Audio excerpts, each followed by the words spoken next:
은혜로우신 하나님, 무더위가 꺾이지 않고 계속되고 있습니다. 더위의 위험에 노출된 분들을 또 긍휼히 여겨 주옵시고, 누군가에게는 유익하고 또 누군가에게는 애로사항이 많을 텐데, 아무쪼록 우리 하나님께서 또 선한 모습으로 잘 조정해 주시기를 원합니다. 오늘도 주 안에서 평온하고 또 주님이 주시는 사명들을 또 성실히 또 능력 있게 겸손하게 감당하는 하루가 되게 주시옵소서. 예수님의 이름으로 기도드립니다. 아멘. 오늘 주시는 말씀은 열왕기상 2장 16절부터 한번 보시겠습니다. 이제 내가 한 가지 소원을 당신에게 구하오니 내 청을 거절하지 마옵소서. 밧세바가 이르되 말하라. 그가 이르되 청하건대 솔로몬 왕에게 말씀하여 그가 수넴 여자 아비삭을 내게 주어 아내를 삼게 하소서. 왕이 당신의 청을 거절하지 아니하리이다. 아멘. 아도니아가 왕 위에 대한 미련을 버리지 못하는 이런 모습을 이제 볼 수 있습니다.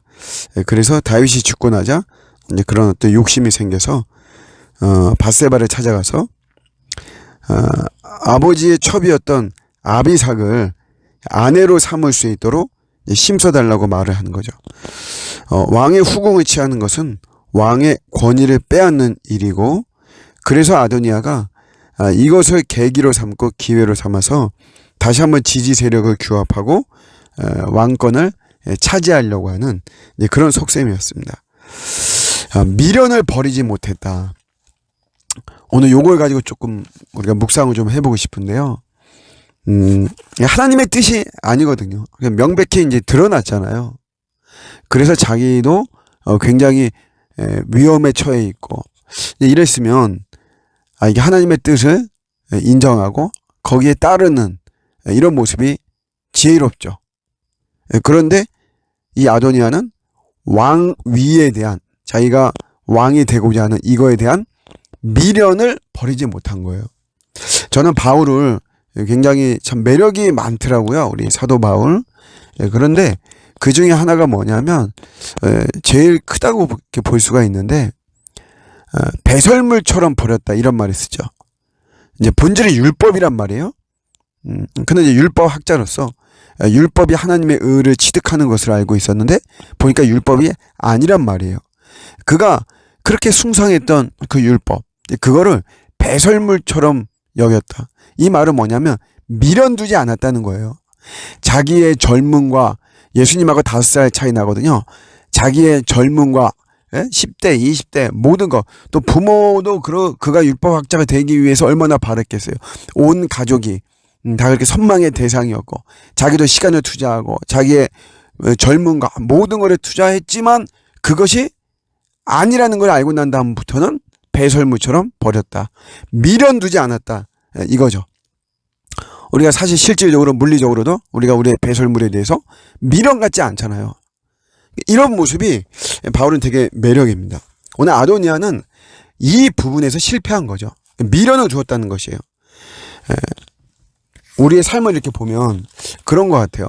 선하지 않은 것들에 대해서 되게 단절하고 분리하고 이런 거를 다짐하고 이야기하면서도 미련을 주지 못해서 기웃거리고 흠모하고 참 이런 경우들이 있더라고요. 도박이라든가 뭐 음란한 것이라든가 이런 거에 대해서 이게 결코 선하지 않은 것을 알면서도 그것이 주는 어떤 쾌감이라든가 그런 어떤 어두움의 어떤 그런 은밀한 모습들, 이런 것 때문에 미련을 갖는 이런 모습이 있어요.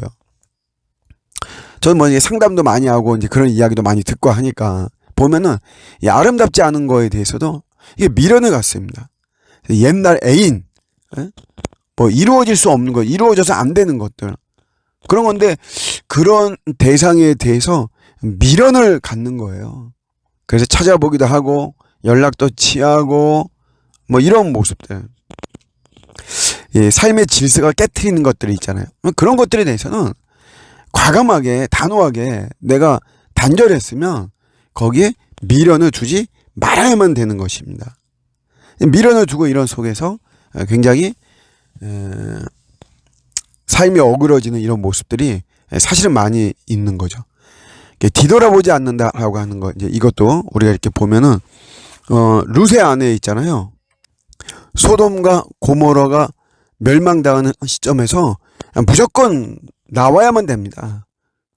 그게 하나님의 뜻이에요. 그런데 그곳에서의 삶에 대한 미련이 있었던 거죠. 뒤돌아보지 말라고 했는데 그녀는 뒤를 돌아봤어요. 소금 기둥이 된 거죠. 전설 같은 이야기지만 우리가 눈여겨봐야 되는 것은 미련을 뒀다. 미련 두지 말아야 되는데, 예수님도 제자도에 대해서 말씀하실 때 손에 쟁기를 이거 쥐고서는 이거 뒤돌아보지 말아야 된다. 주의 일 하기로 결심했으면, 주님의 길을 따라가기로 했으면 그거 예전의 삶에 대해서 미련을 버려야죠. 우리가 내가 정결하게 살기로 했다. 내 삶을 거룩한 삶으로 내가 바쳤다. 그리스도의 신부가 되기로 했다. 그 예전에 우리를 즐겁게 했던 것들, 그런 것들 내가 끊기로 했으면 미련 두지 않는 겁니다. 구질구질하게 이렇게 미련을 두고 이렇게 하다 보면 이제 우리 신앙에는 금이 가는 것이고, 여러 가지 지저분해지는 것이고, 냄새가 나는 것이고, 결코 아름답지 않은, 깨끗하지 않은 이런 모습이 되어지는 것이죠. 우리가 죄악된 것들, 그릇된 것들, 헛된 것들, 이런 것들, 성령님이 우리에게 마음을 주시고 그래서 우리가 단절하기로 했다면 미련 절대 두지 않는 거예요. 그냥 우리는 그 믿음의 길을 가면 거기에 또 우리 주님이 새로운 재미를 주시고, 새로운 기쁨을 주시고, 새로운 은혜를 주시죠. 알 수 없는, 이 세상이 알 수 없는, 오늘 이런 것들 붙잡고 헛된 것에 괜히 우리 미련 두고 그래서 기웃거리고 이런 삶을 살지 않는 저 여러분들의 오늘 하루가 되시기를 주님의 이름으로 축복합니다. 아멘.